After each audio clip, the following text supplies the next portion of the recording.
Hello, everyone, and welcome back to the Revenue Cycle Decoded podcast.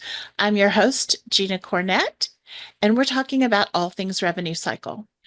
We're going to break down first the life cycle of a claim from the moment a patient walks through the door until the final payment. If you've ever wondered why claims get denied or how to make sure they get paid the first time, you're in the right place. We're also going to reveal the number one billing mistake that leads to denials. And trust me, it happens way more often than you'd think. But before we dive in, let's take a second to hit that like and subscribe button or share this video with a friend. That helps more people like you master revenue cycle and get ahead in their careers. So let's get into it.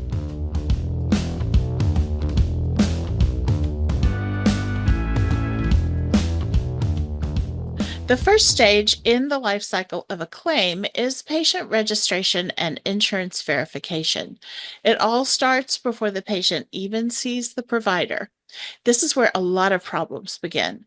If we mess up here, the whole claim is off to a bad start. When a patient checks in, we need to make sure that we got their information correct. That means their name is spelled right, the date of birth matches what's on their insurance, and their address and phone number are up to date. Even a small typo in the patient's name or date of birth can lead to a denial. Now, let's talk about insurance details. Just because a patient hands over an insurance card doesn't mean they're actually covered for the services that you provide. You have to verify eligibility. Is the policy active? Does it cover the services they're getting today? Do they need a referral or a prior authorization for the services to be covered? If we don't check, we're just crossing our fingers and hoping that the claim gets paid. And that's not a good strategy. A lot of denials happen because nobody checked eligibility or confirmed benefits. It's an easy fix. If your front desk isn't doing real-time eligibility checks before the patient gets to their appointment, start making that a habit today. Once the patient sees the provider, then we enter the next stage of the claim life cycle, and that is charge capture and coding. We have to make sure that everything that happened during the visit is properly documented and turned into billable charges. If we don't get this part right, we either lose the revenue or we set ourselves up for a denial. And so that means that the provider has to document exactly what they did and their medical decision making. And the medical coder has to assign the correct CPT, ICD-10, and HCPCS codes. If the diagnosis doesn't support the procedure, guess what? Denied. If the coder leaves off a service, that's revenue lost. If they accidentally upcode or downcode, now we're talking compliance risks and potential audits. One of the biggest mistakes that I see, and it's easy to overlook, is missed charges, services that were performed but were never billed. That's money that's just disappearing from your practice. And the best way to avoid that is to use automated charge capture tools or to do a daily reconciliation to make sure that everything is accounted for before the claim gets submitted. You'll want to implement a regular audit process as well. Now we're at the claim submission stage. So this is the point where the claim is ready to go out the door. But before we send it, we need to double check for errors. And this is where a scrubber comes in. Now, a clean claim, which is the kind that gets processed and paid the first time, has to be complete and accurate. And that means every box is filled out correctly, the codes match the documentation, and the payer's requirements are met. Most claims are submitted electronically, which speeds up the process, but it also means that errors get flagged quickly. If we're using a clearinghouse, we can catch a lot of those mistakes before they ever reach the payer because they'll get rejected at the point of the clearinghouse. They'll get sent back to our practice or billing department, and then we can correct the claim and resubmit it. But if we're not paying attention, we could send off a claim with missing information, the wrong payer ID, or even a simple mistake like an incorrect policy number. And you know what happens then? Rejection.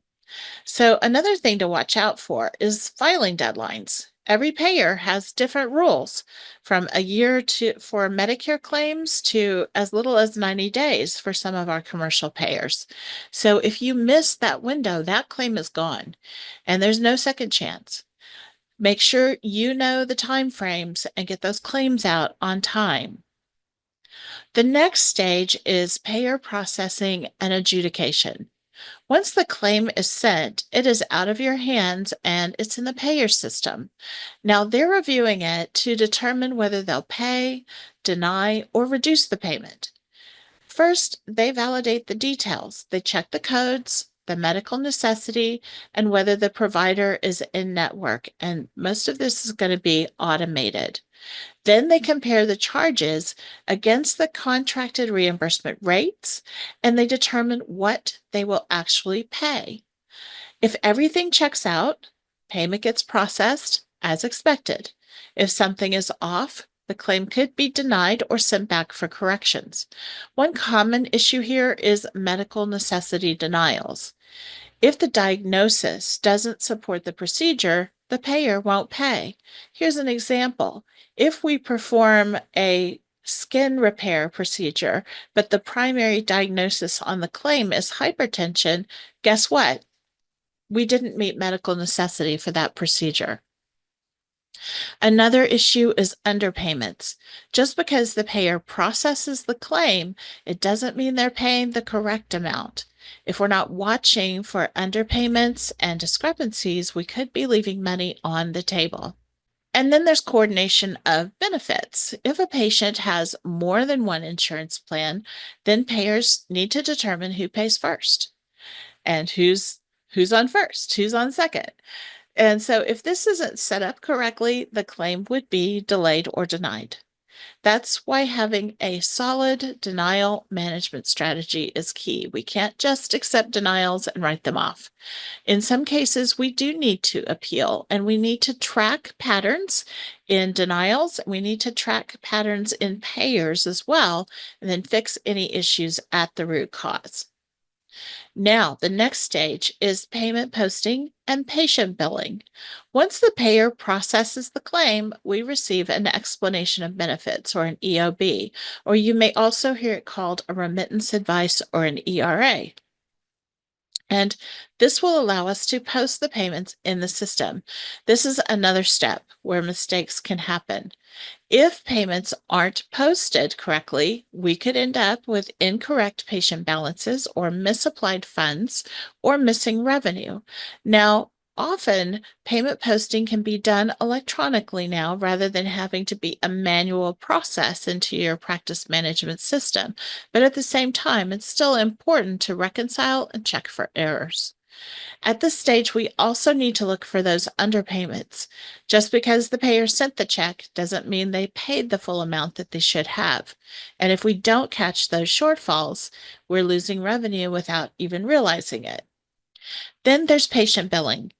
If the payer didn't cover everything, then the patient may be responsible for the remaining balance. But if patient statements are confusing, they won't pay. And a bill that doesn't make sense is a bill that gets ignored. So make sure that your practice is using a patient statement that clearly outlines what the insurance paid and what the patient's expected responsibility is. Following up on outstanding balances is critical. The longer we wait, the harder it is to collect. Offering multiple payment options like credit cards and payment plans makes it easier for patients to pay and reduces the risk of bad debt. Now, I promised I'd tell you the number one mistake that leads to denials, and here it is: incorrect or missing patient information. Most denials don't happen because of complex coding issues or payer disputes. They happen because someone typed in the patient's name wrong, entered the wrong policy number, or failed to check eligibility. Over 50% of front-end denials come from simple errors that could have been avoided with better verification at check-in. The best way to fix this? Train your front desk staff to verify everything. Use automated real-time eligibility checks. And before you submit a claim, do a pre-bill audit to make sure the information is complete and accurate. If you want to take your revenue cycle skills to the next level and learn exactly how to prevent denials and maximize reimbursement, check out my course, Front End Denials Decoded. You can enroll at revenuecycledecoded.com. If this video helped you, give it a thumbs up and make sure you subscribe and turn on notifications so you never miss a revenue cycle tip. And if you know someone who could benefit from this, share the video with them. Let's help more people master revenue cycle together. I'll see you in the next video. Peace out.